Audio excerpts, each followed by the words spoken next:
Summer Zervos, Apprentice contestant, claims Trump kissed and wrote her. The former contestant on The Apprentice, Summer Zervos, on Friday accused Donald Trump of groping or aggressively kissing her on two separate occasions in 2007, when she met the businessman privately for what she thought were going to be discussions about job opportunities.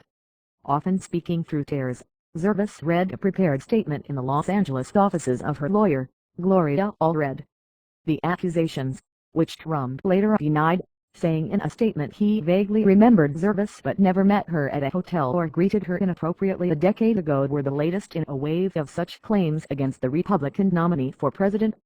The accusations have been made following the release last Friday of remarks recorded during an appearance by Trump on Access Hollywood TV show in 2005, in which he said his fame meant he could kiss women without consent and grab them by the pussy. Trump has angrily rejected all such accusations, which also followed a presidential debate last Sunday in which he said he had never done the things he boasted of in the Access Hollywood tape, remarks he said were merely locker room talk. At a rally in Florida on Thursday, Trump called his accusers horrible liars, implied that one was not attractive enough for him to approach, and portrayed the allegations as part of a vast establishment conspiracy against him, the Hillary Clinton campaign and the media working in concert.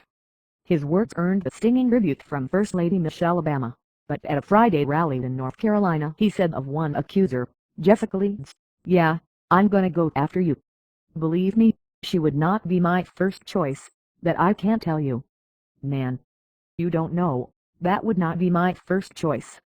On Friday, Zervos said that in 2007, Trump greeted her and said goodbye to her at a meeting in his New York office with a kiss on the lips.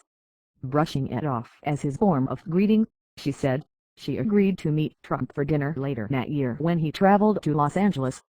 At a Beverly Hills hotel, Trump's security guard led her to a bungalow where he was staying. When she was inside, Zervos claimed, Trump greeted her with an open-mouthed, aggressive kiss while grabbing her shoulder, and put his hand on her breast. Several times, she claimed, she pushed him away and indicated he should stop.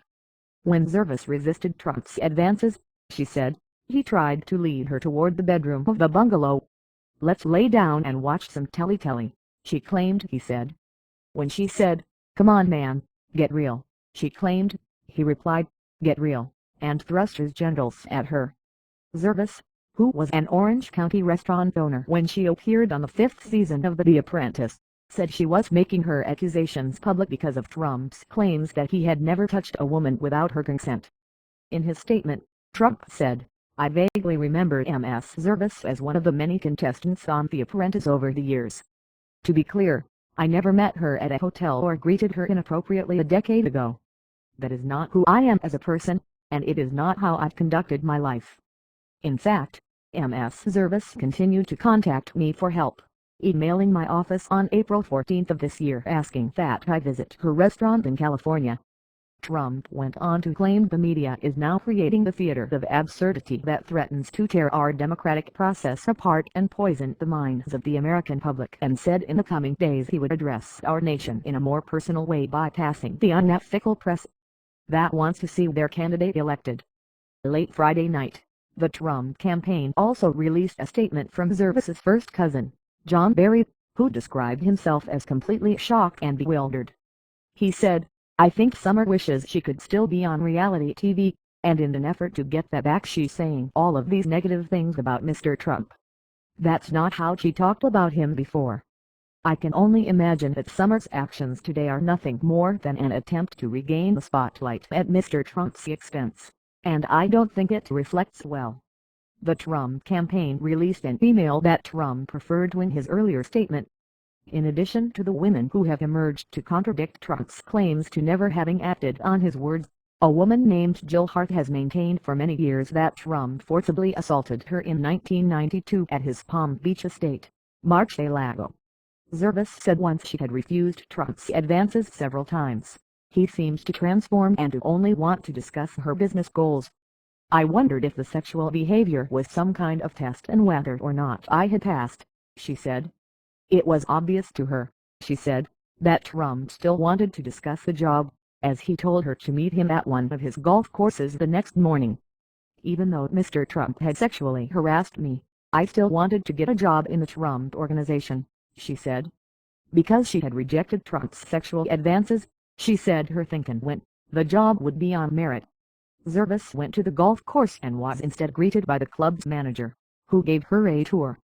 The manager later offered her a job, she said, but for half of the salary she told Trump she was seeking. She called Trump to say she felt she was being punished for refusing to have a sexual relationship with him. Trump, she claimed, instructed her never to call his personal number again. Allred said she could provide corroborating evidence to Zervos' claim, although she declined to do so on the spot. She said she had spoken with two people whom Zervos had called to confide about Trump's behavior. In her prepared statement, Zervos said she had told both her parents and a friend about her encounters with Trump. Zervos noted that she is a Republican.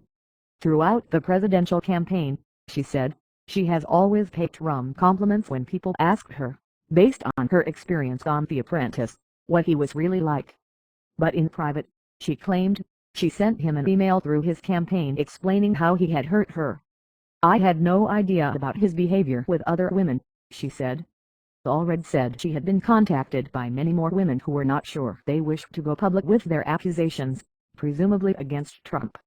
Speaking tearfully, Zervos told the press that she decided to go public because, I want to be able to sleep, when I'm 70, at night. Mr. Trump, when I met you I was so impressed with your talents that I wanted to be like you, she read from her statement. Instead, you treated me like an object to be hit upon. Today I feel you were interested in me because you wanted to have a sexual relationship with me and for no other reason. You do not have the right to treat women as sexual objects just because you are a star, she concluded.